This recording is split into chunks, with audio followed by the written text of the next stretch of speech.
चलिए आज की क्लास स्टार्ट करते हैं। तो कल हम क्या पढ़ रहे थे? कल हम बेसिकली देख रहे थे सुपर पोजिशन ऑफ वेव्स में इंटरफेरेंस। इंटरफेरेंस में हमने सीखा कि जो फाइनल वेव आती है वो भी एक ट्रैवलिंग वेव आती है, और उसमें उसकी इक्वेशन में जो ए नेट होता है, नेट एम्पलीट्यूड, वो होता है a1 का square plus a2 square plus 2a1 a2 cos delta phi, right. उससे हमने उसका इंटेंसिटी का फॉर्मूला भी डराइव किया, नेट इंटेंसिटी का फॉर्मूला। कैसे? We know that I directly proportional to amplitude square and some constant. वो जो कांस्टेंट है वो भी आप जानते हो, जो इंटेंसिटी के फॉर्मूले में एक बहुत सारी चीजें आती है, वो सभी कांस्टेंट को हमने सी, सपोज सी अज्यूम किया और रिप्लेस किया, तो ये हमें आई नेट का फॉर्मूला मिला। I net is equal to I one plus I two plus 2i1 i2 two root i1 i2 cos delta phi. यहाँ डेल्टा फाई है फेज डिफरेंस और i1 i2 है दोनों अलग अलग सोर्स की इंटेंसिटी। आई नेट है नेट इंटेंसिटी।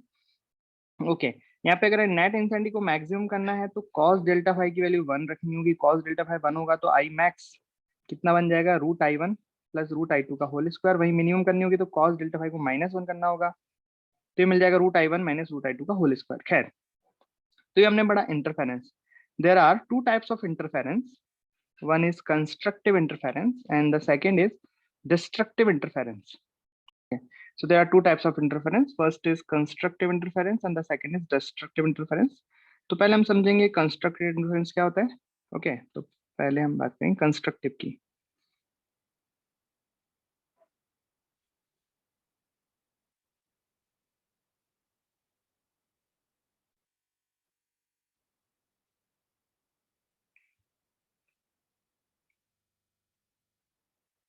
ठीक है, तो कंस्ट्रक्टिव इंटरफेरेंस होता है जहां पे हमें एम्पलीट्यूड मैक्सिमम मिलता है। मतलब एम्पलीट्यूड मैक्सिमम कब होगा, या फिर ऐसे ही बोल सकते हैं, इसकी डेफिनेशन में ऐसे भी दे सकते हैं कि when the phase difference is, जब फेज डिफरेंस किसके बराबर हो? 2n पाई के बराबर हो, राइट। जब फेज डिफरेंस 2n पाई के बराबर हो तब जो इंटरफेरेंस होता है उसको हम बोलते हैं कंस्ट्रक्टिव इंटरफेरेंस। तो समझना ध्यान से, जब डेल्टा फाई 2n पाई के बराबर होगा तब कॉस डेल्टा फाई किसके बराबर होगा? बताओ, कॉस डेल्टा फाई किसके बराबर होगा? आपको अभी समझ में आ जाएगा कि इसको कंस्ट्रक्टिव क्यों कहते हैं, है ना। क्यों कहते हैं इसे कंस्ट्रक्टिव? कंस्ट्रक्टिव मतलब जो बनाता है, बना रहा है कुछ, है ना। ओके, तो जल्दी से बताओ, ये आपके सामने छोटा सा, delta phi is 2n pi, then cos delta phi is, cos delta phi की वैल्यू क्या होगी? यहाँ पे जो n है, n इज 0 1 2 3, कुछ भी हो सकता है, कोई भी इंटीजर हो सकता है, ठीक है, पॉजिटिव इंटीजर एंड 0। बताओ कॉस डेल्टा फाई कितना आना चाहिए? रखो ना, 0 रखोगे कॉस 0, यहाँ पे 0 आ जाएगा, कॉस 0 1 होता है। 2 रखोगे तो यहाँ कितना, अच्छा 1 रखोगे 2 पाई, कॉस 2 पाई 1 होता है। तो बेसिकली कॉस डेल्टा फाई हमेशा कितना आएगा? 1 आएगा, ठीक है। ओके, तो हमने सीखे कॉस डेल्टा फाई 1 आएगा।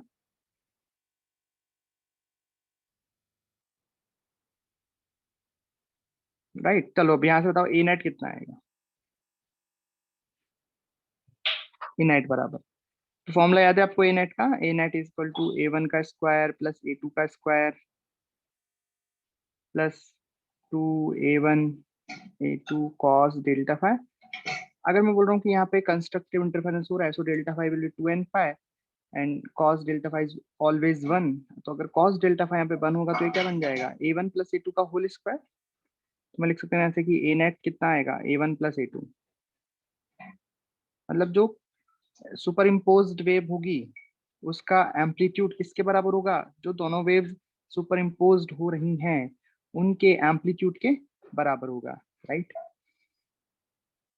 तो इसलिए इस इंटरफेरेंस को हम बोलते हैं कंस्ट्रक्टिव इंटरफेरेंस, क्योंकि यहाँ पे जो नेट एम्पलीट्यूड होगा, net amplitude of the wave is always a1 plus a2, right. तो ये बात आपको समझ में आई कि कंस्ट्रक्टिव इंटरफेरेंस हमें कब मिलेगा? जब फेज डिफरेंस कितना होगा? जब फेज डिफरेंस 2n पाई के बराबर होगा। अच्छा चलो, फेज डिफरेंस के बारे में बात कर ली, तो ये भी बात कर लेते हैं कि पाथ डिफरेंस कितना होना चाहिए। जैसे हमने अभी यहाँ पे लास्ट में बात की थी कि जनरली जो हम इंटरफेरेंस देखेंगे उसमें इनिशियल फेज तो बराबर होंगे। सो फेज डिफरेंस केवल किसके बराबर होगा, के डेल्टा एक्स के बराबर होगा। और राइट, तो यहाँ पे मैं डेल्टा फाइव बराबर के डेल्टा एक्स रखने वाला हूँ, और उससे मैं निकालूंगा कि अगर फेज डिफरेंस 2n पाई के बराबर है तो पाथ डिफरेंस कितना आ रहा है। सो डेल्टा फाइव इज के डेल्टा एक्स, है ना, या मैंने किस डेल्टा फाइव इसके डेल्टा एक्स होता है पाथ डिफरेंस के टर्म में, यहाँ पे डेल्टा फाइव है फेज डिफरेंस, डेल्टा एक्स है पाथ डिफरेंस, यही मेरे को निकालना है।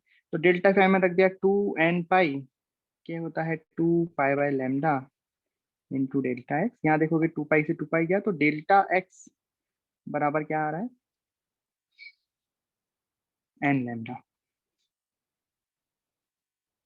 समझ में आया।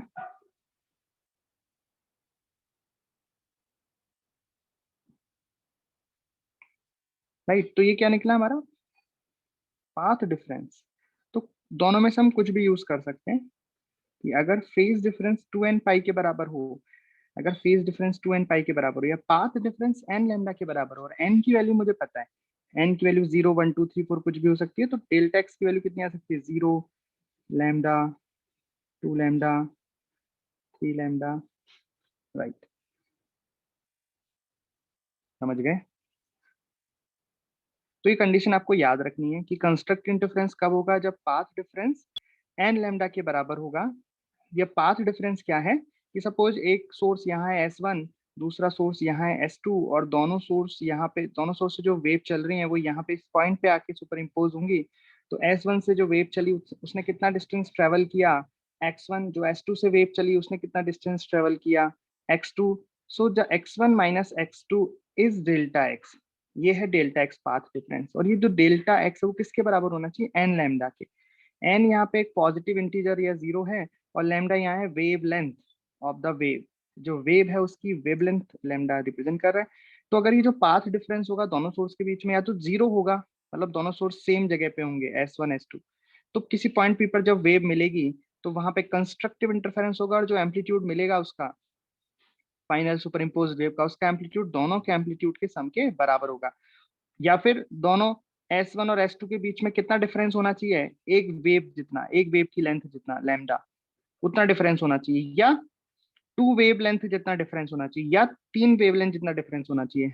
आ रही बात समझ में। तो उस केस में आपको कंस्ट्रक्टिव इंटरफेरेंस मिलेगा।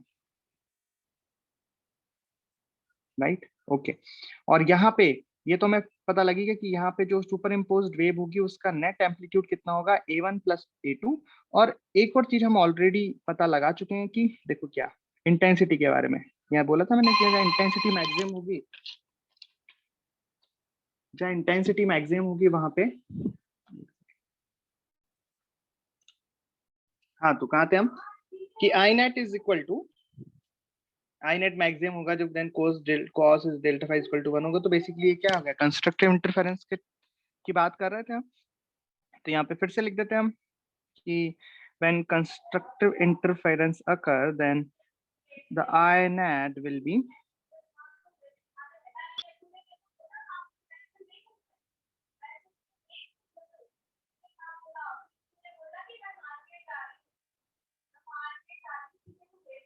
right,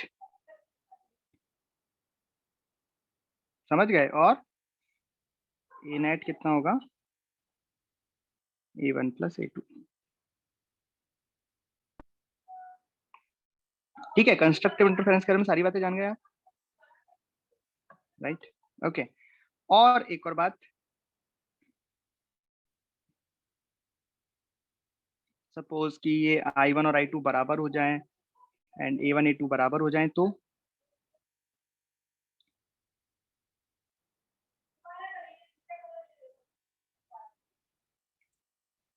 if I1 बराबर I2, right.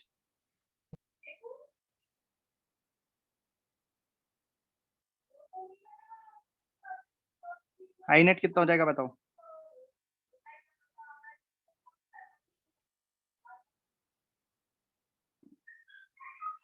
4I, right.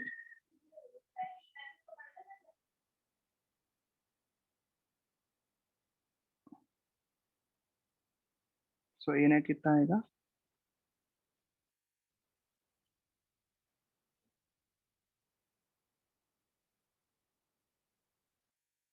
Okay है ना, मतलब एक कंडीशन हमने अज्यूम की कि सपोज दोनों जो सोर्स है दोनों की जो इंटेंसिटी है वो विल सेम है, आई है, तो बताओ आई नेट कितना हो जाएगा? आई नेट 4 आई के बराबर हो जाएगा। मतलब आई एक सोर्स की इंटेंसिटी है, दूसरे सोर्स भी जो जिस इंटेंसिटी की वेव प्रोड्यूस कर रहा है वो भी आई है।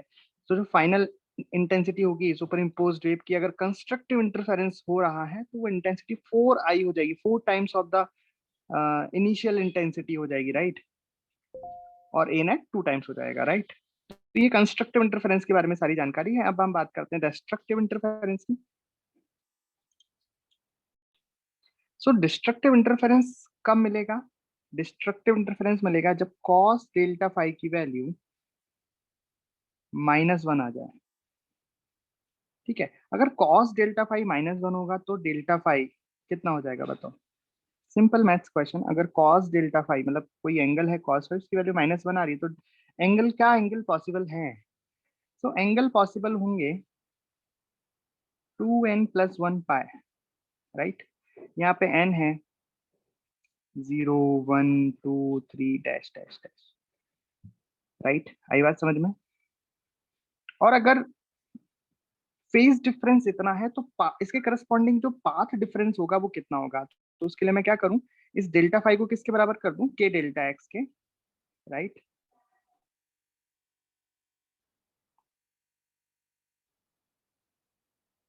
सही बात है। डेल्टा फाई हम जानते हैं ना, फेज डिफरेंस को हम पाथ डिफरेंस के टर्म में के डेल्टा एक्स लिख सकते हैं। यहाँ के को मैं रख दूंगा 2 पाई/लैम्डा इंटू डेल्टा एक्स बराबर 2n+1 पाई, राइट? ओके, तो सपोज, तो यहाँ से डेल्टा एक्स कितना आ रहा है? डेल्टा मतलब पाथ डिफरेंस कितना होना चाहिए? If we want destructive interference then delta x should be, बताओ सॉल्व करेंगे कितना आ रहा है यहाँ से? पाई से पाई कैंसिल आउट हो गए, पाई से पाई गए, ठीक है। 2n+1 और λ/2, 2n प्लस λ/2 के बराबर, राइट? सो यहाँ पे देखो आपको पार्ट डिफरेंस कितने मिले एक बार? किस किस पास डिफरेंस पे? पार्ट डिफरेंस का मतलब आपको समझ में आया ना, एक सोर्स S1 और एक सोर्स S2 के बीच में डिस्टेंस कितना होगा, दैट इज पार्ट डिफरेंस, है ना? मतलब S1 से जो वेव चली, उसने सपोज x1 ट्रेवल किया, x1 डिस्टेंस ट्रेवल किया, और x2 से जो वेव चली उसने जो डिस्टेंस ट्रेवल किया दैट इज x2। तो इन जो वेव्स के पाथ के बीच में डिफरेंस होगा दैट इज पाथ डिफरेंस ना। मैंने जब भी बोला कि S1 से S2 के बीच में जो डिफरेंस होगा वो पाथ डिफरेंस होगा, वो केवल एक लिमिटेड केस के लिए पॉसिबल है जब S1 S2 एक ही लाइन में हो, और जो पॉइंट P है जहां पे सुपरपोजिशन हो रहा है वो भी उसी लाइन में हो। देन जो पार्ट डिफरेंस होगा वो difference between the distance between the S1 S2 होगा, right? But in other case suppose S1 S2 यहाँ है, बट यहाँ जो P है जहाँ इनसे वेव ऐसे चल रही है ये और ये, तो यहाँ पे जो पाथ डिफरेंस होगा वो S1 S2 के बीच की डिफरेंस नहीं होगा। तो एक्चुअल डेफिनेशन क्या है पार्ट डिफरेंस की? What is the path difference? So path difference is, suppose a wave moves from S1 to that point and second wave is moved from S2 to that point, then the difference between the path travels by the wave, right? Suppose इस wave ने travel किया x1 path, इसने travel किया x2 path, so the distance between this x1 minus x2 is the path difference, okay? So यहाँ पे आप देखो कि path difference किसके बराबर आएगा? Suppose n is equal to 0 put करो तो ये आएगा λ/2, next 3 λ/2, next 5 λ/2. So this is the path difference. So what is the path difference? Distance traveled by the wave. Difference between the distance traveled by the wave, right? तो ये हमने delta x निकाल लिया, okay. अच्छा, यहाँ पे आई net और ए net की ए नेट फाइंड कर लेते हैं। सो यहाँ पे आई नेट कितना होगा वो हम ऑलरेडी निकाल चुके हैं। When the cos delta phi is -1 then I net is √I1 minus √I2 का whole square, right? And a net is a1 minus a2, we can put mod, right? So we want positive value, right? क्योंकि amplitude तो वैसे भी क्या बता रहा है कि पार्टिकल कितना ऊपर जाएगा कितना नीचे जाएगा, तो एम्पलीट्यूड तो पॉजिटिव नेगेटिव दोनों में होता है। तो एम्पलीट्यूड बेसिकली क्या है कि पार्टिकल मीन पोजीशन से कितना डिस्प्लेस होगा, that is amplitude, right? Okay, so यहाँ पे भी वही कि सपोज I1 बराबर I2 बराबर I, सो अच्छा ये जो I नेट आया that it is called I minimum intensity minimum. So in minimum intensity मिलेगी हमें डिस्ट्रक्टिव इंटरफेरेंस में, एंड मैक्सिमम इंटेंसिटी मिलेगी रिजल्टेंट वेव की कंस्ट्रक्टिव इंटरफेरेंस में। इसलिए उसे कंस्ट्रक्टिव कह रहे हैं और इसे डिस्ट्रक्टिव कह रहे हैं। वैसे ये same happen with the amplitude also. यहाँ पे जो एम्पलीट्यूड मिला नेट वो मिनिमम मिला। ओके, सो अगर I1 बराबर I2 है तो नेट I कितना हो जाएगा, 0। सो हमें नेट इंटेंसिटी कितनी मिलेगी, 0। एंड ऑल्सो if A1 बराबर A2 बराबर A, then A net will be 0 in the destructive interference, right? Any doubt? तो यहाँ तक सभी को क्लियर है? कंस्ट्रक्टिव इंटरफेरेंस, डिस्ट्रक्टिव इंटरफेरेंस आ गया समझ? इसके फॉर्मूले एकदम आपको याद करने अच्छे से। कंस्ट्रक्टिव कहाँ मिलता है, उसका पूरा डेरिवेशन भी थोड़ा मन में होना चाहिए कि कैसे आई ये चीजें, ताकि क्या कॉन्सेप्ट क्लियर रहे कि क्या है ये।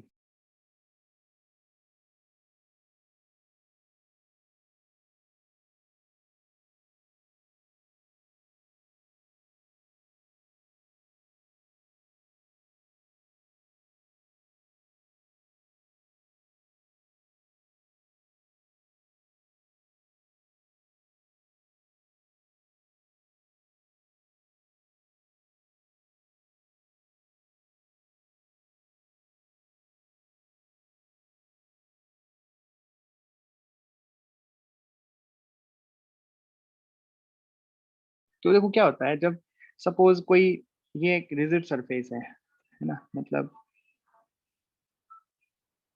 रिजिड सरफेस या फिक्स पॉइंट भी बोलते हैं अपन इसको।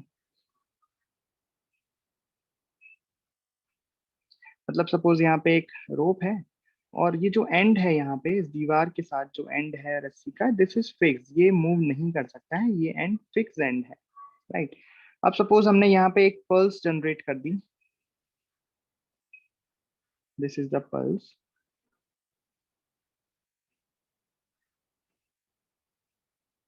v वेलोसिटी से इस तरीके से ऐसे आ रही है। अब बताओ क्या होगा, when it incident on the surface and after the incident it will reflect.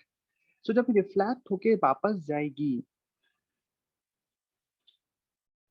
तो ये वेव, ये पल्स इस पे इंसिडेंट हो रही है और ये रिफ्लेक्ट होके वापस जाएगी। तो जब रिफ्लेक्ट होके वापस जाएगी तो क्या हो जाएगा इसमें, क्या चेंजेस आ जाएंगे इसमें, तो वो देखना है हमें। तो क्या चेंजेस आ जाएंगे इसमें, तो सपोज ये रिफ्लेक्ट होके ये पल्स वापस जा रही है ना,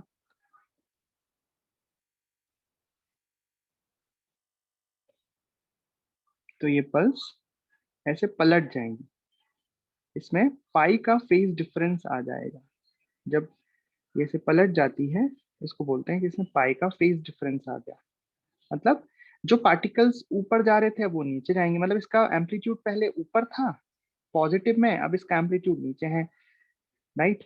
मतलब इसमें क्या आ गया, पाई का फेज डिफरेंस आ गया। सपोज कि ये जो वेव आ रही थी, जो इंसिडेंट वेव थी, इसकी इक्वेशन वाई इंसिडेंट, इसकी इक्वेशन सपोज थी ए sign omega T minus K x. ये मैंने वेव की इक्वेशन लिखी है। सपोज यहाँ पे वेव ही जनरेटेड है ना, इस तरीके से वेव इसमें आ रही है, तो जो वेव वापस जा रही है, रिफ्लेक्टेड वेव की इक्वेशन क्या होगी, सो रिफ्लेक्टेड वेव की इक्वेशन हो जाएगी, देखो इक्वेशन सेम रहेगी, एम्पलीट्यूड सेम रहेगा, amplitude will no change, omega T minus K X plus pi. और क्या मैंने सही लिखी इक्वेशन, बताओ क्या मैंने इक्वेशन सही लिखी है क्या, या एक चीज और डिफरेंट, देखो एम्पलीट्यूड तो चेंज नहीं हुआ है, यहाँ पे एम्पलीट्यूड ए था, यहाँ पे भी एम्पलीट्यूड ए है, पाई का फेज डिफरेंस आ गया मैंने बता दिया। बट एक चीज और है, जो वेलोसिटी पहले पॉजिटिव एक्स एक्सिस में थी वेव की, अब नेगेटिव एक्स एक्सिस में हो जाएगी। तो यहाँ पे तो आपने क्या देखा कि ओमेगा टी और एक्स अलग अलग हैं, इसके कॉफिशिएंट, और ये हमने पढ़ रखा है कि अगर नेगेटिव एक्स में जा रही है तो दोनों के कोफिशिएंट क्या होंगे, सेम।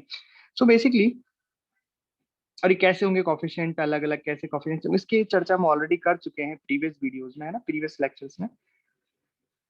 आपको इक्वेशन भी लिखना सिखाई थी कि पॉजिटिव एक्स में जाएगी तो कैसे इक्वेशन लिखेंगे, तो हमने देखा था वहाँ ऑटोमेटिक, अगर टी का कोफिशिएंट पॉजिटिव है तो एक्स का कोफिशिएंट नेगेटिव आ जाता है, राइट। तो वैसा ही है, तो यहाँ पे हमने थोड़ा डायरेक्ट लिख लिया कि अपोजिट डायरेक्शन में वेलोसिटी इसलिए omega T plus K x या माइनस था, और पाई का फेज डिफरेंस इसलिए क्योंकि वेव पलट गई मतलब पहले इसका एम्पलीट्यूड ऊपर था, अब एम्पलीट्यूड नीचे हो गया, राइट। अच्छा, एक और एग्जांपल लेते हैं इसी में, फिर एनिमेशन देखेंगे इसका। जैसे सपोज ऐसी कोई पल्स आ रही है, ऐसी ये पल्स आके ऐसे रिजिड बॉडी से रिफ्लेक्ट होती है after the incident, it will reflect from the rigid surface, then बताओ इसकी जो पल्स वापस जाएगी, जो वापस जा रही होगी वो कैसी होगी, तो जस्ट अपोजिट हो जाती है। जस्ट अपोजिट का मतलब समझना कि देखो, इसको समझने के लिए हम एक ट्रिक अप्लाई, देखो मैं बोल रहा हूँ कि वापस जो जाएगी पल्स उसके मैं कुछ ऑप्शंस दे रहा हूँ आपको, आपको बताना कौन सा सही है ना। मैं कुछ ऑप्शंस दे रहा हूँ आपको। फर्स्ट, कि जो पल्स वापस जाएगी after the reflection, that is क्या, तो ये होगी क्या,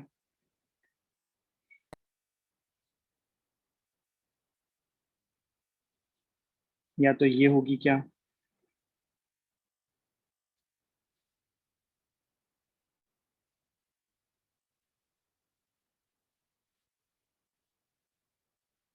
या ये होगी क्या, इनमें से कौन सा ऑप्शन होगा, कौन सा ऑप्शन आपको सही लग रहा है, कौन सा ऑप्शन होना चाहिए, या एक और ऑप्शन बना देते हैं,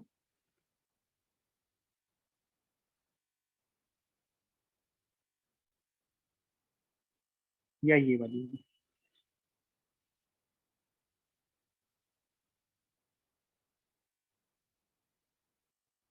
बताओ इनमें से कौन सा ऑप्शन आपको सही लग रहा है, या फिर कौन सा ऑप्शन सही होगा, कैसे देखें। अब जैसे कि देख के पता लग रहा है कि अपोजिट हो जाती है रिफ्लेक्शन के बाद, रिजिड रिजिड सरफेस से रिफ्लेक्शन के बाद, तो यहाँ पे क्लियरली दिखाई दे रहा है कि third option and the fourth option possible नहीं है, राइट। क्योंकि बिकॉज इसमें तो एम्पलीट्यूड पलटा ही नहीं, राइट। अब ऐसे पाई का इसमें फेज डिफरेंस नहीं आया, लेकिन अब ऑप्शन वन और टू में से हम किसे देखें, कैसे पता लगेगा। तो देखो कॉन्सेप्ट तो यह है कि जो पहले आएगा वो पहले टकराएगा तो पहले वापस जाएगा, मतलब ये स्ट्रेट वाला पार्ट पहले दीवार से टकराएगा तो वापस भी पहले जाएगा, राइट, और ये वाला पार्ट बाद में टकराएगा तो बाद में जाएगा, तो मतलब स्ट्रेट वाला पार्ट आगे रहेगा। देखो आते वक्त भी स्ट्रेट पार्ट आगे था ना, आते वक्त भी स्ट्रेट वाला ये पार्ट है जो आगे था, तो जाते वक्त भी स्ट्रेट वाला पार्ट आगे ही रहेगा, तो यहाँ पे तो देखो स्लैंट वाला पार्ट आगे, तो ऑप्शन हो जाएगा ये सेकंड ऑप्शन। बट इसको करने की एक ट्रिक है, कैसे आप सोचो कि अ, जैसे ये वेव इधर आ रही है ना, सो सपोज इसके अपोजिट वेव इधर से आ रही है, एग्जैक्ट, मतलब देखो ट्रिक क्या है इसके करने की, कि आप इसको पलट के, मतलब मिरर बनाना है यहाँ पे आपको, मिरर क्या बनाना है यहाँ पे, मिरर बनाना है, समझे। ओके, तो मिरर बनाओगे आप तो इधर क्या दिखेगा, ऐसा दिखेगा, बताओ, मिरर बनाओगे तो ऐसा दिखेगा,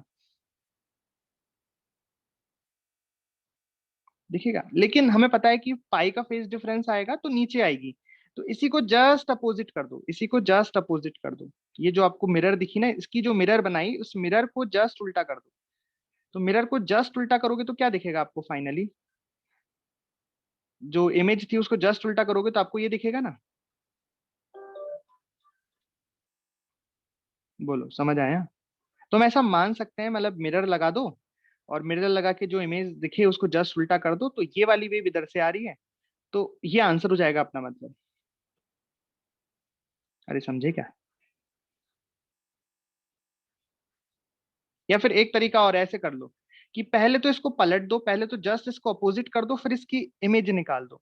जस्ट इसको पलट दो मतलब इसको जस्ट नीचे ले आओ, मतलब ये स्ट्रेट वाला पार्ट स्ट्रेट और स्लांट वाला पार्ट स्लैंट, इस तरह की वेव बन गई, राइट। अब इसकी इमेज देखो, इसकी इमेज कैसी बनेगी, ऐसी बनेगी इसकी इमेज। तो ये आंसर हो गया, समझ गए, ये तरीका सही है, राइट। या फिर सबसे जो कॉन्सेप्चुअल बात है वो तो यही है कि जो पार्ट आगे रहेगा आफ्टर द रिफ्लेक्शन वही फिर से आगे रहेगा, क्योंकि उसका रिफ्लेक्शन पहले होगा ना। तो बस स्ट्रेट वाला पार्ट आगे है, तो आफ्टर द रिफ्लेक्शन स्ट्रेट वाला पार्ट ही आगे रहेगा, सो सिंपल। तो देखो यहाँ पे इसमें हमारे पास ऑप्शन है कि हम यहाँ पे एंड कैसा रखना चाहते हैं, फिक्स्ड एंड या लूज एंड या नो एंड। तो अभी हम नो एंड वाला पढ़ रहे थे इससे अब तक, बट अभी रिफ्लेक्शन स्टार्ट किया है तो अब हम फिक्स्ड एंड और लूज एंड की बात करेंगे। लेकिन अभी हमने क्या पढ़ा, फिक्स्ड एंड। तो पहले फिक्स्ड एंड देख लेते हैं कि क्या होगा। तो सपोज यहाँ पे इस तरह से पल्स गई, लेकिन अभी इसमें डैम्पिंग है, डैम्पिंग को मैं बंद कर देता हूँ। डैम्पिंग मतलब लॉस इन एनर्जी, तो एनर्जी का लॉस हमने बंद कर दिया। पल्स की विड्थ थोड़ी कम कर ली, एम्पलीट्यूड थोड़ा बढ़ा लिया, राइट, दिख रहा है। तो यहाँ पे दोनों साइड फिक्स्ड एंड है, तो क्या दिखाई दिया कि फिक्स्ड एंड के बाद उसके अंदर पाई का फेज डिफरेंस आ जा रहा है, वो पलट जाती है, राइट। अब देखो, अब थोड़ा इसको और पास से देखते हैं कि क्या हो रहा है ना, एकदम स्लो करके। तो देखो ये वेव आगे गई आगे गई आगे गई आगे गई, और अब यहां से इसका रिफ्लेक्शन स्टार्ट हो रहा है। तो देखना क्या हो रहा है रिफ्लेक्शन। तो मैंने आपको ट्रिक क्या बताई थी कि यहाँ पे एक मिरर बना लो, इसको अपोजिट करके उसका इमेज देखो, तो वो इमेज कैसी दिखनी चाहिए यहाँ पे, ऐसा नीचे की साइड ट्राइंगल ऐसा दिखना चाहिए, राइट, ऐसा दिखना चाहिए। और सपोज वो वेव इधर से आ रही है, तो हमने कल सुपर पोजिशन पढ़ा था कि एम्पलीट्यूड एक दूसरे को काटते जाएंगे, क्योंकि यहाँ पे एक वेव ऊपर है एक नीचे है, एक पल्स ऊपर एक नीचे, तो जब दोनों का सुपर पोजिशन होगा तो वेक्टर समेशन होगा। तो देखना एज इट इज यहाँ भी वही हो रहा है, राइट। तो आप देखना कि जब ये, अब देखो अभी आपको पता लगेगा, देखो धीरे धीरे क्या होता जा रहा है।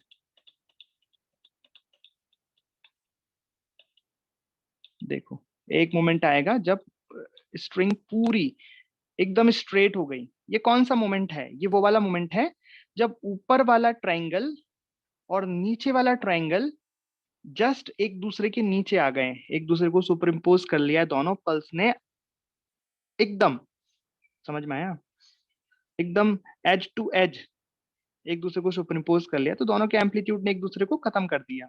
तो रस्सी कैसी हो गई, सीधी। फिर उसके बाद क्या होगा, फिर अब देखो ये पलटेगी और ये ऐसे आ जाएगी, समझे क्या। और यहीं पे अगर हम लूज एंड की बात करें, लूज एंड की बात करें तो देखो क्या होगा, दिख रहा है, लूज एंड पे वेव में फाई का फेज डिफरेंस नहीं आ रहा है, वो जैसे जा रही है उसी डायरेक्शन में वापस आ रही है। तो यहाँ पे आपको सबसे अच्छा दिख रहा है, एक साइड फिक्स्ड एंड है एक साइड लूज एंड है, लूज एंड की फीलिंग आई।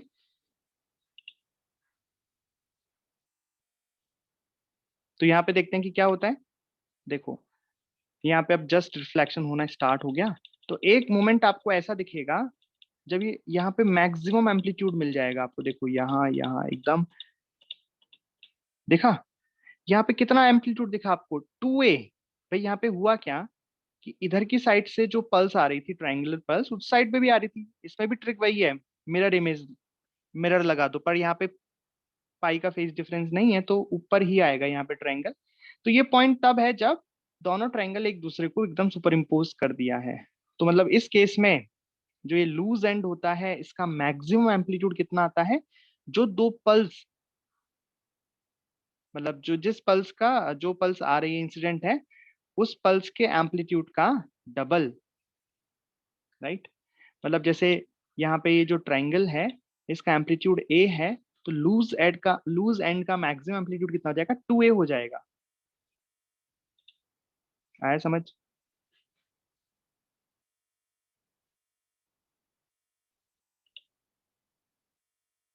अब देखो यहाँ पे वो भी दिखाता हूँ, वो सुपर पोजिशन, कि जब दो पल्स सुपर इम्पोज हो रहे हैं, तो देखो यहाँ तक एकदम अलग अलग है पल्स, अब इनका सुपर पोजिशन स्टार्ट हो रहा है, मतलब दोनों ट्रायंगल एक दूसरे के नीचे आना स्टार्ट कर रहे हैं।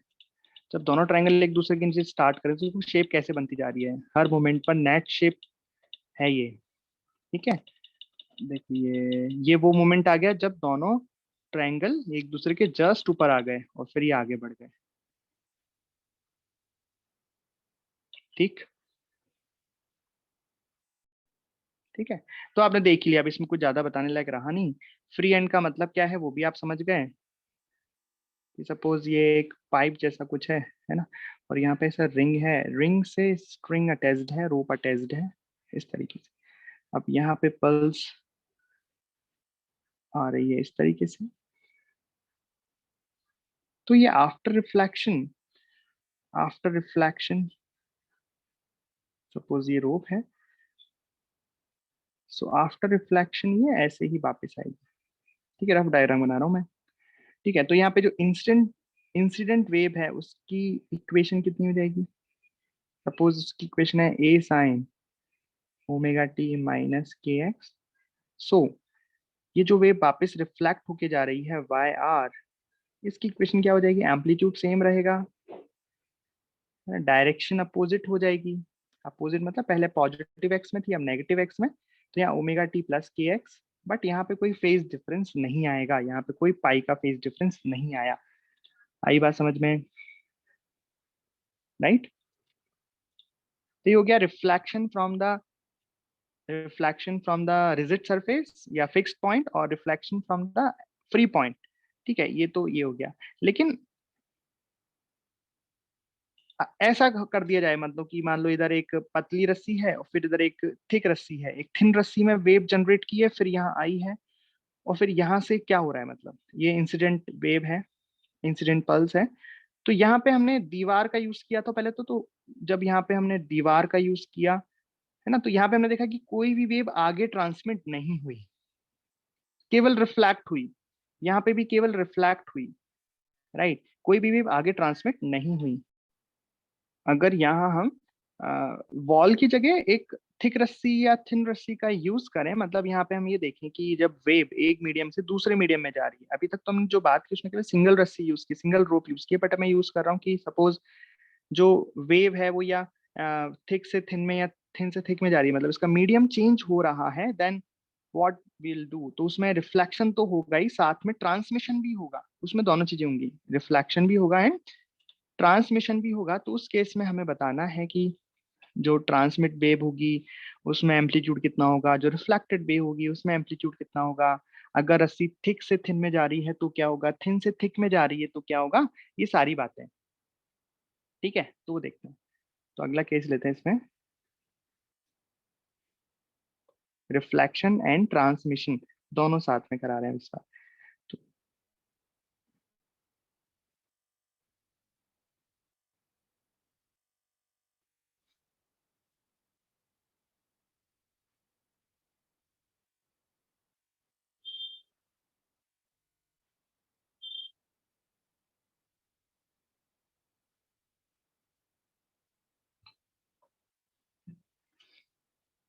ठीक है, तो फर्स्ट केस हम ले रहे हैं when wave moves from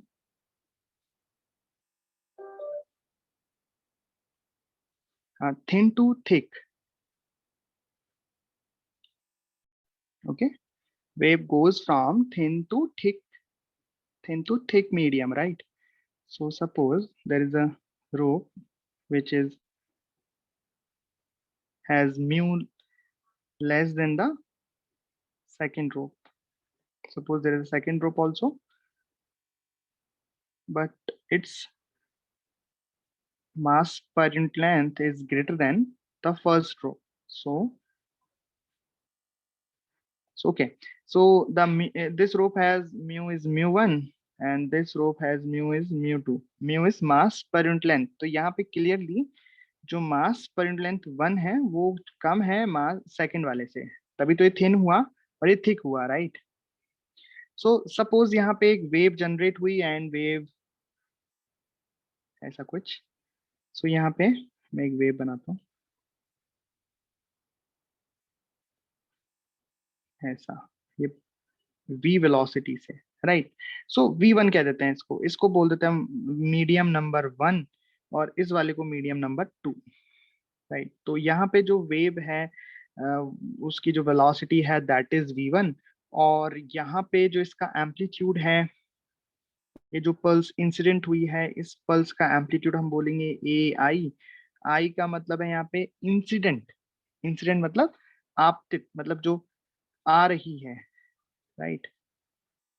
okay, सो इसका एम्पलीट्यूड ये है। अब क्या होगा, यहाँ पे वेव आगे चलेगी चलेगी, इस पॉइंट पर, इस पॉइंट पर ये इस थिक मीडियम से टकराएगी, कोलाइड करेगी, राइट। इस थिक रोप से कोलाइड करेगी। तो आफ्टर द कॉलिजन क्या होगा, अब इसमें ऐसा तो नहीं हो सकता कि सारी पूरी के पूरा वेव ही रिफ्लेक्ट कर जाए, कुछ तो इस रस्सी में भी जाएगी। मतलब आफ्टर द कॉलिजन या after the reflection, some wave या सम एनर्जी रिफ्लेक्ट हो जाएगी और सम ट्रांसमिटेड हो जाएगी, जो इस रस्सी में हमें as a pulse, as a wave हमें दिखाई देगी, राइट। सो यहाँ मैं इक्वेशन लिखता हूँ। सपोज जो y इंसिडेंट है उसकी इक्वेशन है A I means amplitude of incident wave sine omega T minus K X, right. अब देखो यहाँ पे जो वेव है वो थिन से थिक मीडियम में जा रही है। तो थिन से जब थिक मीडियम में जाती है वेव, मतलब थोड़ा रिजिड ऑब्जेक्ट हो गया इसके कंपैरिजन में, ये थिन है ये थिक है, तो इस थिन के कंपैरिजन में थिक थोड़ा रिजिड हो गया ना, रिजिड मीडियम हो गया। तो हमने देखा कि जब मीडियम रिजिड होता है तो जो रिफ्लेक्टेड वेव होती है वो उसमें पाई का फेज डिफरेंस आ जाता है, राइट। तो इस केस में भी ये जो थिन है वो थिक के रिस्पेक्ट में तो थोड़ा हल्का ही है ना, और जो थिक है वो इसके रिस्पेक्ट में थोड़ा रिजिड ऑब्जेक्ट है। तो यहाँ पे जो रिफ्लेक्टेड वेव होगी उसमें पाई का फेज डिफरेंस आ जाता है, राइट। ओके, सो यहाँ पे जो वेव वापस जा रही है, सपोज दैट इज दिस, ये रिफ्लेक्शन के बाद, अब वो जगह यही थी तो मैंने यहाँ बना दी, बाकी यहाँ बना सकता था मैं, बट ठीक है।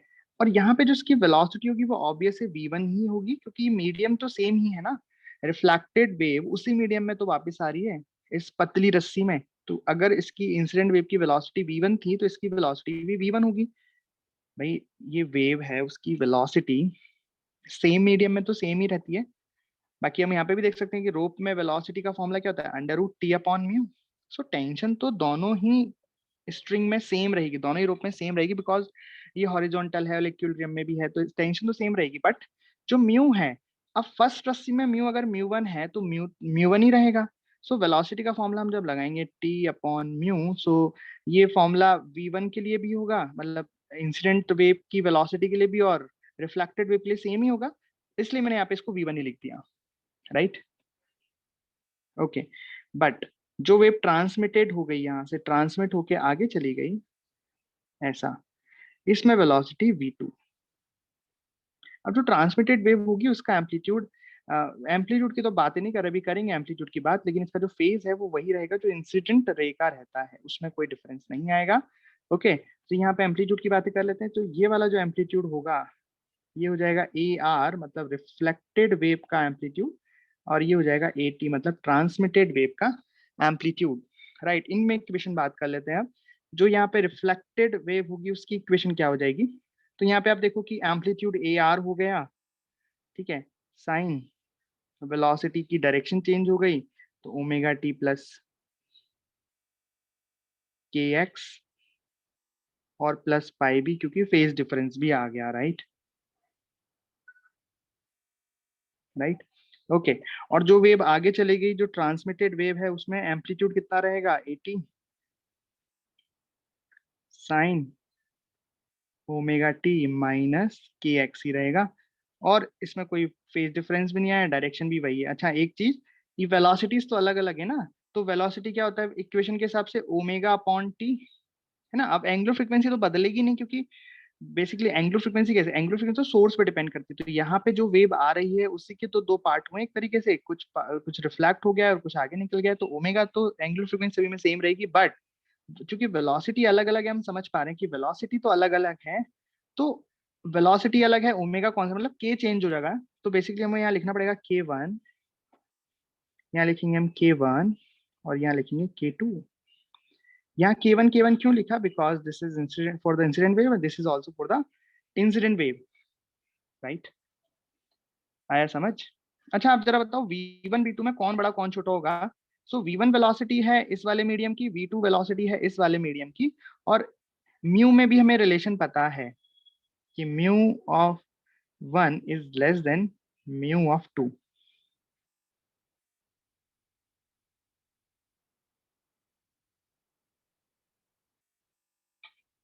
बताओ वेलोसिटी कौन सी ज्यादा होगी कौन सी कम होगी?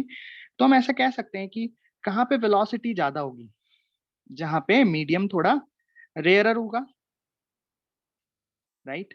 ऑब्वियस है मीडियम रेयरर होगा तो वेलोसिटी ज्यादा होगी। बाकी हम उसे फॉर्मूले से भी देख सकते हैं, टी बराबर अंडर रूट सॉरी वी बराबर under root T upon mu, v is equal to under root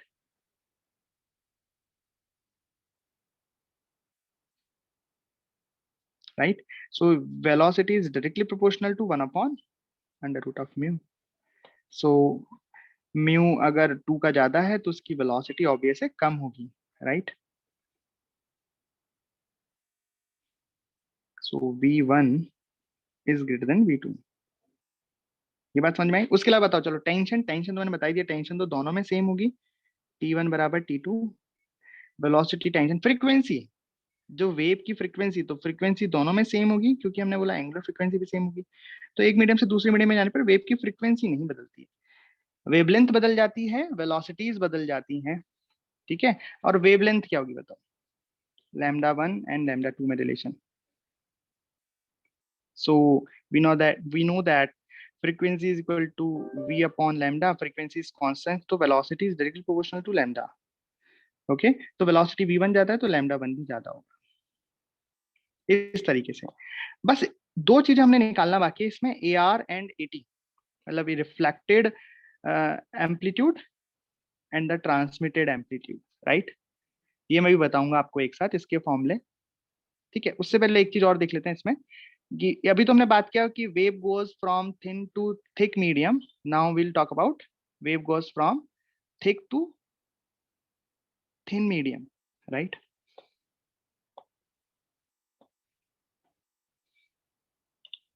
ठीक है, अब डेंसर से रेयर की बात करते हैं।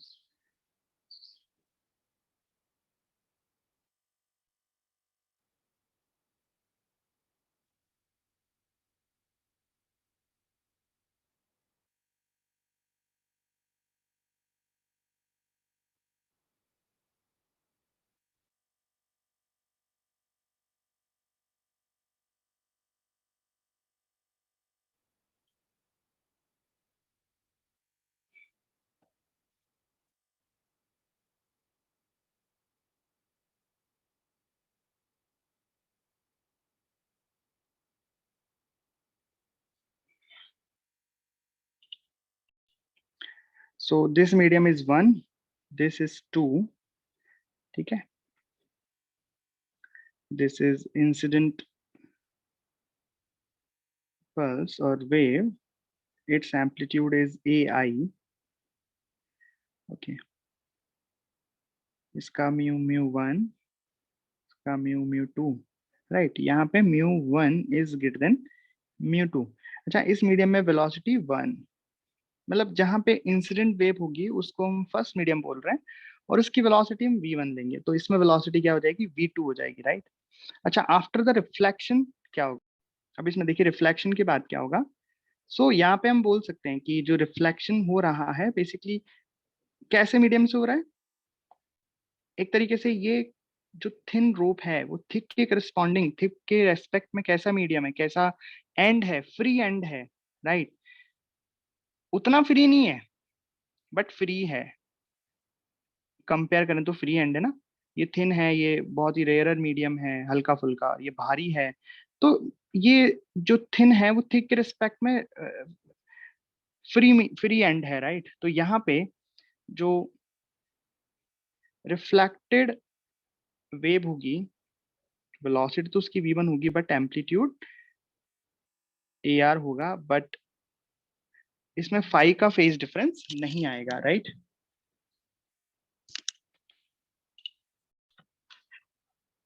ओके, सो जैसा कि हमने देखा था कि जब फ्री एंड से रिफ्लेक्ट हुआ था तो वहां पे एम्पलीट्यूड एज इट इज ही था, एज इट इज मतलब मैं यहाँ पे उसकी बात नहीं कर रहा हूँ, जब यहाँ पे एकदम परफेक्टली फ्री मीडियम था, राइट, यहाँ पे एम्पलीट्यूड इसका 2a हो गया था, जस्ट डबल हो गया था।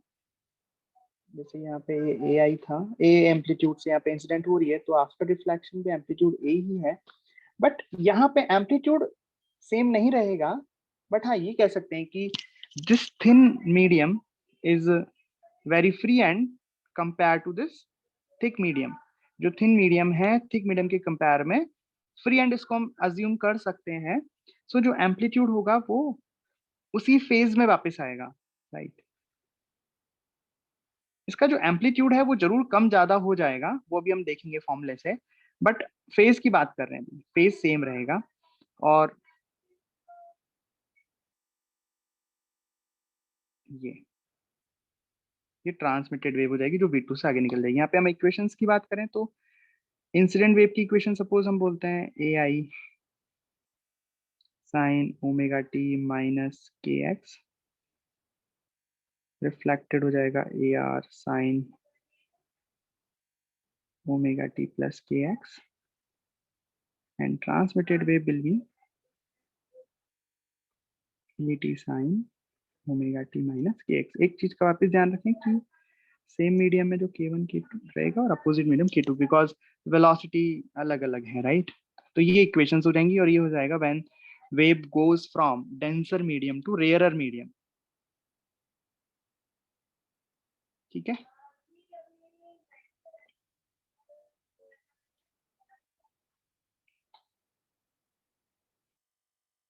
ओके। सो सारी चीजें हमने समझ ली, बट यहाँ पे जो एम्पलीट्यूड के फॉर्मूले हैं हम डायरेक्ट लिख रहे हैं, इनके डेरिवेशन होते हैं वैसे। तो डेरिवेशन बेसिकली कैसे किए जाते हैं, तो डेरिवेशन में हम पावर सेम रखते हैं कि power incident is equal to power reflected plus power transmitted. जो इंसिडेंट वेव की जितनी पावर होगी वही power reflected plus transmitted wave के बराबर होगी। एक इक्वेशन हमें यहाँ से मिलती है, दूसरी इक्वेशन हमें मिलती है एम्पलीट्यूड से, राइट। तो A I is equal to A R plus A T, because ये उस पॉइंट के लिए लिखा है जिस पॉइंट पर रिफ्लेक्शन हो रहा है। सपोज यहाँ पे रिफ्लेक्शन हो रहा है, तो इस पॉइंट, ये पॉइंट तो एक ही है, एक ही पॉइंट है, तो एक ही पॉइंट के तीन एम्पलीट्यूड तो नहीं हो सकते। एक पॉइंट है तो उसका जो भी, एक पॉइंट मतलब एक पार्टिकल वो एसएचएम कर रहा है, तो ऐसा थोड़ा ना कि एक बार वो ए आई से एसएचएम करेगा, एक बार वो ए आर से एसएचएम करेगा, एक बार वो ए टी से एसएचएम, उसका जो भी एम्पलीट्यूड होगा वो तो सेम ही रहेगा।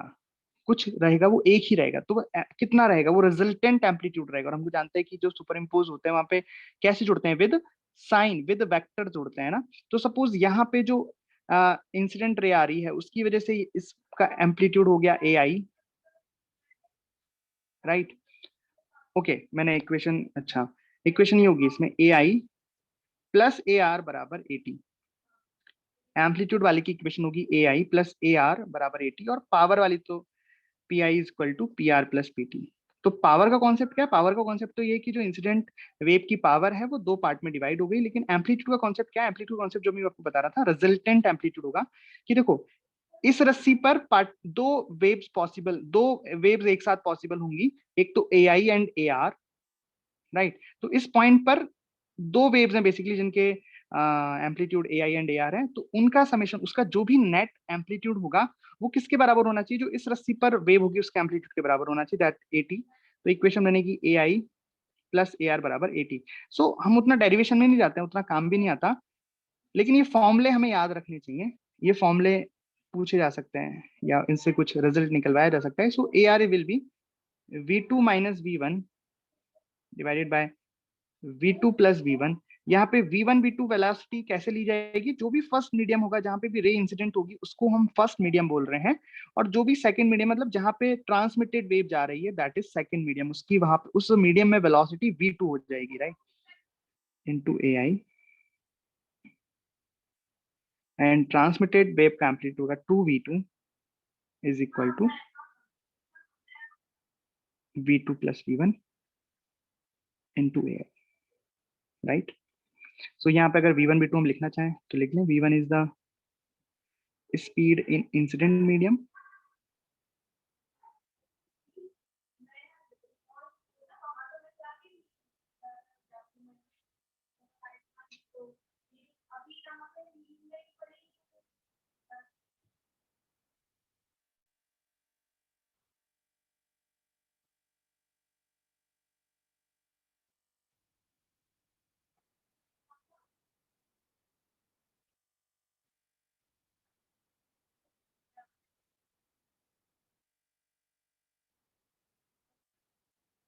ठीक है, ये आपको याद रखना है। ओके तो ये हमने पढ़ा सुपरपोजिशन। देखो पूरी कहानी समझो फिर से। हमने सुपरपोजिशन से स्टार्ट किया। सुपरपोजिशन तीन तरीके के होते हैं बेसिकली, जिसमें फर्स्ट था इंटरफेरेंस। इंटरफेरेंस की कंडीशन थी कि velocity should be same, frequency should be same, और एम्पलीट्यूड नियरली इक्वल, राइट, और दोनों की direction, velocity of direction should be same, right. तो वहां पे जो फिनोमिना हो रहा था दैट इज इंटरफेरेंस। अब अगला फिनोमिना है स्टैंडिंग वेव, राइट। तो वहां पे जो इंटरफेरेंस होता है उसमें जो रिजल्टेंट वेव बनती है वो ट्रैवलिंग होती है। वो भी वैसी वेव होती है जैसी दो वेव थी। ट्रैवलिंग वेव मतलब चलती हुई वेव जिसमें एनर्जी आगे मूव करती है, राइट। एनर्जी मूव कर रही है, हमें कुछ चलता हुआ दिखाई दे रहा है। तो दो ट्रैवलिंग वेव, प्रोपेगेटिंग वेव भी बोलते हैं इनको, प्रगामी तरंगे भी बोलते हैं। जब उनका इंटरफेरेंस होता है तो जो रिजल्टेंट वेव बनती है वो एक ट्रैवलिंग वेव बनती है, वो भी एक चलती हुई वेव बनती है, राइट। लेकिन अब जो हम पढ़ने वाले हैं स्टैंडिंग वेव, ये भी दो ट्रैवलिंग वेव से मिलके ही बन रही हैं, लेकिन इसकी कंडीशन क्या है वो हम अभी देखेंगे, है ना। तो मैं बता दूं इसमें बनने वाली चीज। तो इसमें जो स्टैंडिंग वेव क्यों बोलते हैं इसे, क्योंकि इसमें जो एनर्जी होती है वो लॉक रहती है। इसमें आपको लूप्स दिखेंगे, मतलब जैसे रस्सी को यहाँ से बांध दिया, यहाँ से बांध दिया, फिर आपको ये रस्सी इस तरीके से वाइब्रेट होती हुई दिखेगी, ऐसा लूप्स में। जैसे यहाँ पे सिंगल लूप्स बन रहा है, जैसा कि गिटार की स्ट्रिंग करती हैं। गिटार की स्ट्रिंग अगर आपने देखी है, या फिर गिटार की स्ट्रिंग नहीं तो जिसपे कपड़े सुखाते हैं, उस वो एकदम टाइट है कपड़े सुखाने वाला तार, उसको आप हल्का सा पकड़ के ऐसे खींच छोड़ दो तो कैसे ऊपर नीचे होता है। तो वो जो हो रहा है बेसिकली वो लूप्स बना रहा है ना। इसको बोलते हैं स्टैंडिंग वेव। स्टैंडिंग क्यों, इसमें कुछ चलता हुआ आपको नहीं दिखेगा, इसमें आपको लूप्स बनते हुए दिखेंगे। वो लूप्स ऊपर नीचे जाते हुए दिखेंगे। कैसे, देखते हैं। देखो अभी जो वेव दिख रही है this is travelling wave. Travelling wave क्यों, क्योंकि इसमें एनर्जी आगे मूव कर रही है, मूव करते ही जा रही है आगे, दिख रहा है ना, आगे जाती हुई दिख रही है इसमें कोई चीज आपको। बट अब मैंने क्या किया, इसको इसको मैंने बंद कर लिया, ठीक, दोनों एंड फिक्स कर दिए। सपोज इधर से भी फिक्स, इधर से भी फिक्स, और अब मैंने इसको जनरेट किया इसमें वेव को। ठीक है, टेंशन थोड़ी कम कर देता हूँ। मैंने वेव जनरेट की।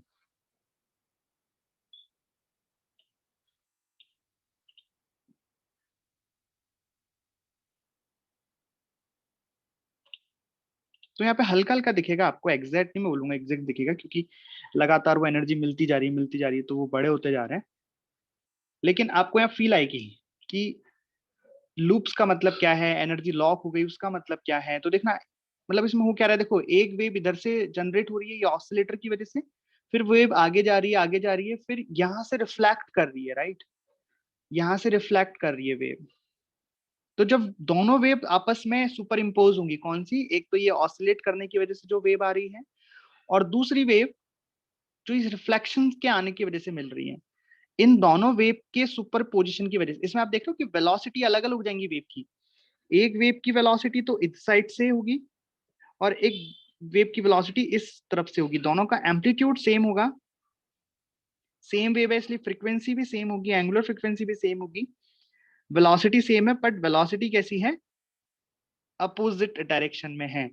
अच्छा, इंटरफेरेंस में क्या होता था, वेलोसिटी सेम डायरेक्शन में होती थी तो वेव मिलती थी, तो वहां पे ट्रैवलिंग वेव बनती थी और उसे इंटरफेरेंस कहते थे। यहाँ पे सेम इंटरफेरेंस जैसा ही है, बट यहाँ पे वेलोसिटी अपोजिट है, राइट।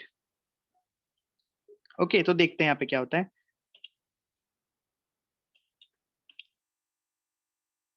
देखो अभी वेव चली, कोई दिक्कत नहीं है, फिर यहाँ से इसका रिफ्लेक्शन हुआ, फिर रिफ्लेक्शन होने के बाद देखो ये क्या दिख रहा है आपको, एक लूप जैसा बनता हुआ दिख रहा है, कुछ आगे चलता हुआ नहीं दिख रहा है, लूप में मूव करती हुई दिख रही है चीजें, ऊपर नीचे, राइट। ओके सो स्टैंडिंग वेव्स क्या है, इनको स्टेशनरी वेव्स भी कहते हैं।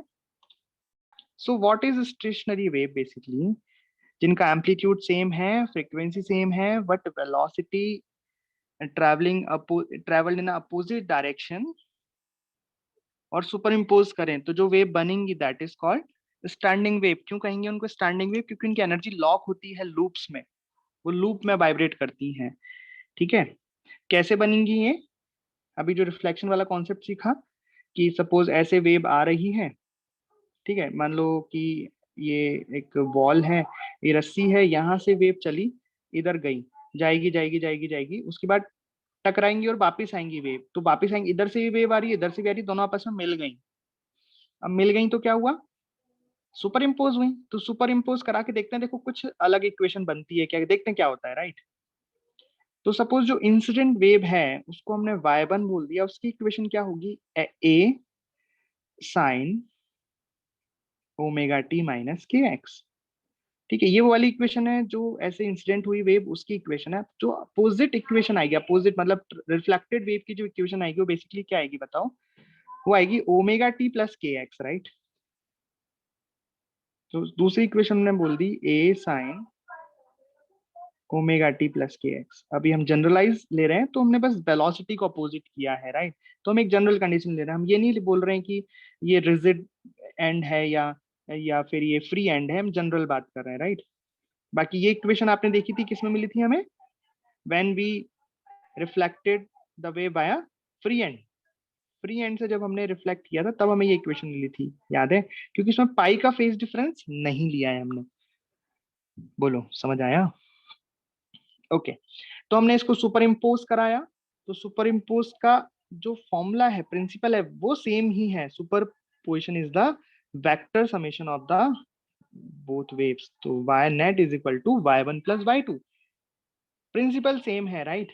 सो हमने कर दिया y1 plus y2, A sine plus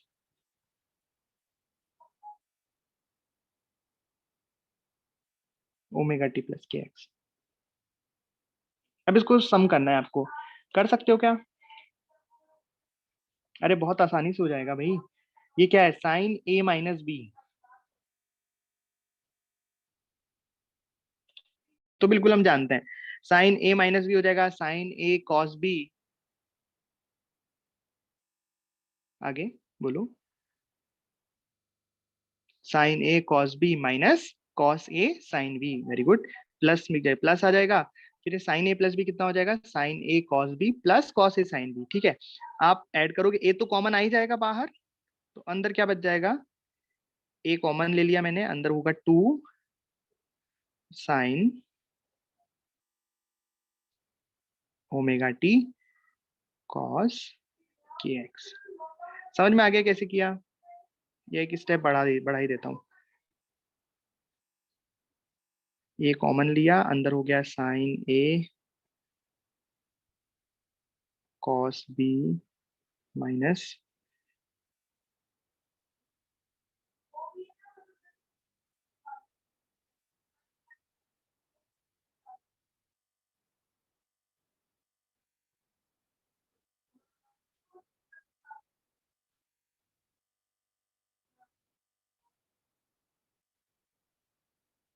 बताओ कौन कैंसिल आउट हुआ,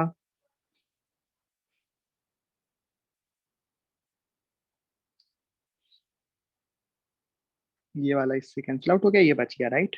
तो यहाँ पे इक्वेशन में कुछ अंतर दिखाई दे रहा है आपको ट्रैवलिंग वेव की इक्वेशन से, देखो इस इक्वेशन को ध्यान से देखो।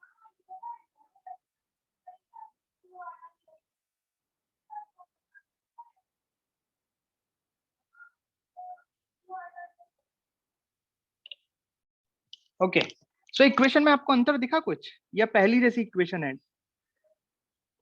जैसी इक्वेशन ट्रैवलिंग वेव की होती थी, क्या वैसी इक्वेशन है कि कुछ अंतर दिख रहा है आपको इक्वेशन में, कुछ लिखने का तरीका अलग हो या दिख रहा है।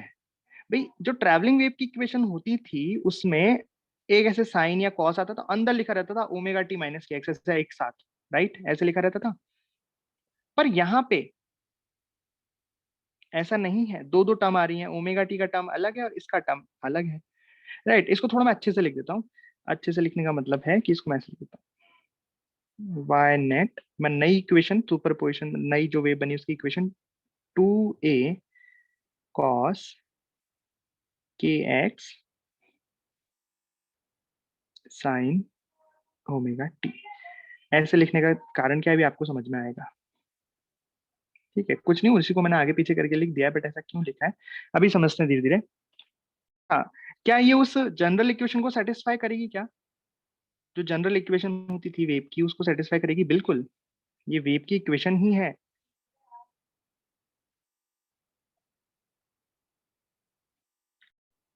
Okay, so it satisfies the equation, the general equation of the wave. So ये एक वेव की इक्वेशन है, बट ये इस फॉर्मेट को सेटिस्फाई नहीं कर रही है, सो ये ट्रैवलिंग वेव नहीं है, और हम कह भी रहे हैं ट्रैवलिंग वेव नहीं है, ये कुछ अलग है, इसका नाम है स्टेशनरी वेव, राइट? ठीक है, अब यहाँ पे जो ये चीज मैंने लिखी है आगे, अब देखना जरा इसको समझना। मैं अगर इतने पार्ट को अलग रख दूं, सपोज ये बता रहा है, ये इसको आप देखोगे तो क्या है, ये क्या बता रहा है कि अलग अलग एक्स पे, जैसे से एक्स में आप अलग अलग आगे बढ़ते जाओगे, यहाँ पे एक्स की वैल्यू रखोगे तो यहाँ कुछ एक वैल्यू बन जाएगी, एक कांस्टेंट वैल्यू बन, राइट? जैसे एक्स को जीरो रख दिया तो एक्स जीरो कॉस जीरो हो गया, तो ये 2a बन गया, है ना? फिर आगे गए एक्स को कुछ और रख दिया, फिर आगे गए एक्स को कुछ और रख दिया, तो ये वैल्यू चेंज होती जाएगी और ये कांस्टेंट वैल्यू एक बन जाएगी। और इधर क्या बना, साइन ओमेगा टी। तो कुछ ऐसा दिखा आपको कि ए नेट, नेट मतलब अलग अलग एक्स पर अलग अलग एम्पलीट्यूड साइन ओमेगा टी, ये किसकी इक्वेशन आपको दिखा रहा है? ये आपको ये बता रहा है कि अगर हम एक्स को फिक्स कर दें, किसी एक्स को फिक्स कर दे, तो यहाँ उसका एम्पलीट्यूड आ जाएगा कि वहां पे जो पार्टिकल होगा उसका एम्पलीट्यूड ये हो जाएगा, और साइन ओमेगा टी ये बता रहा है कि वो अपनी जगह पर क्या करेगा, एसएचएम करेगा, राइट? समझ में आया? हम क्या कर रहे हैं, एक्स में इक्वेशन को लिख रहे हैं, मतलब टाइम चल रहा है, एक्स को फिक्स कर दिया, एक्स सपोज हमने फिक्स कर दिया एक्स नॉट, मतलब यहाँ पे एक स्ट्रिंग है, स्ट्रिंग में एक्स बराबर 0 है, ये एक्स बराबर एक्स नॉट है, हम इस एक्स नॉट पे जो पार्टिकल है उसके मोशन को डिस्कस करना चाहते हैं, ठीक है? ये जो पार्टिकल है इसके मोशन को मैं डिस्कस करना चाहता हूँ, तो मैं यहाँ पे एक्स की जगह एक्स नॉट को रख दूंगा, तो ये एक एम्पलीट्यूड बन जाएगा कुछ, right? Amplitude sign omega T. तो ये क्या बता रहा है कि वहां पे जो पार्टिकल है वो कितने एम्पलीट्यूड के साथ अपनी जगह पर एसएचएम कर रहा है। तो बेसिकली ये वाला जो टर्म है ये क्या देगा, एम्पलीट्यूड, ये टर्म हमें देगा एम्पलीट्यूड। और हमें एक चीज और पता लगी कि यहाँ पे जो एम्पलीट्यूड होगा पार्टिकल्स का वो एक्स पे वेरी करेगा। भाई जो ट्रैवलिंग वेव थी वहां पे हर पार्टिकल का एम्पलीट्यूड ए था, याद करो, वहां पे हर पार्टिकल ए एम्पलीट्यूड के एसएचएम से वाइब्रेट कर रहा था, ए एम्पलीट्यूड के एसएचएम से वाइब्रेट कर रहा था, लेकिन यहाँ पे हर पार्टिकल का एम्पलीट्यूड सेम नहीं होगा, हर पार्टिकल का एम्पलीट्यूड अलग अलग होगा, पर जो भी उसका एम्पलीट्यूड होगा वो फिक्स होगा उस पोजीशन के लिए, मतलब यहाँ पे जो एम्पलीट्यूड है वो डिपेंड करेगा on the position, right? Every particle will perform SHM with a different amplitude which depends on their position x, right? Okay, तो ये अलग है बस ट्रैवलिंग वेव में। तो यहाँ पे मैं लिख सकता हूँ y, इस ट्रैवलिंग वेव की इक्वेशन y बराबर 2a cos kx sin omega T. अब आप बोलो कि सर क्या ये जनरल इक्वेशन है? नहीं, बिल्कुल ये जनरल इक्वेशन नहीं है, ये हमने एक एग्जांपल ली है, देखो डिपेंड करेगा, हमने जो इनिशियली दो इक्वेशंस मानी है उस इक्वेशन को सम करके हमने ये इक्वेशन फाइंड की है। अगर हम इनिशियल दो इक्वेशन को चेंज कर दें, यहाँ पे कुछ लगा दें या प्लस पाई लगा दें या कुछ कर दें, मतलब इनिशियल इक्वेशंस अगर चेंज हो जाएंगी तो उससे जो रिजल्टेंट स्टैंडिंग वेव की इक्वेशन बनेगी वो भी बदल जाएगी, राइट? लेकिन यहाँ से ये इक्वेशन मैंने बस समझने के लिए डराइव की है। क्या समझे हम यहाँ से? ऑल द पार्टिकल, यहाँ पे वाई क्या बता रहा है बताओ? जो ट्रैवलिंग वेव में बताता है वही है Y, net displacement of particle,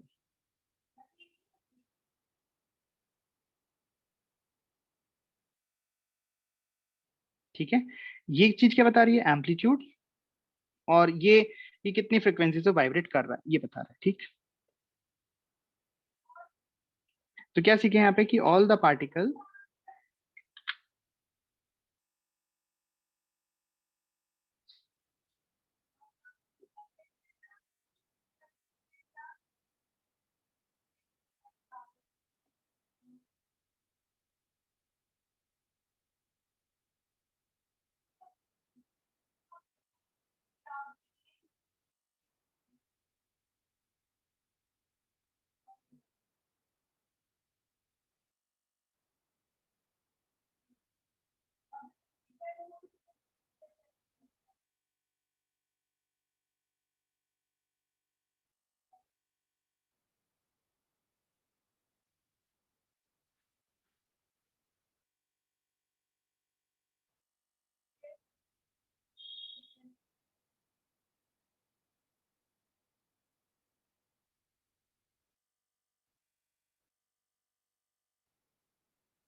समझ गए ये वाली बात?